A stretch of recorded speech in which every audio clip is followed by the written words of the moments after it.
একদিন সব গোপন তথ্য ফাঁস হয়ে যাবে, একদিন সব গোপন বাংলার জমিনে প্রকাশ হয়ে যাবে। প্রত্যেকটি শহীদের রক্তের হিসাব বাংলার মানুষ একে একে দারিদ্রের কাছ থেকে বুঝে নেবে।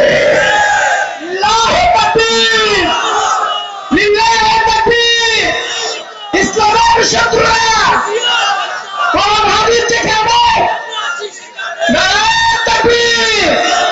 এদেশে হাজারো শহীদের রক্ত ঝরেছে, এদেশে হাজারো রক্ত ঝরেছে, এদেশে নিরাপরাধ মানুষেরা বাড়ি ছেড়েছে।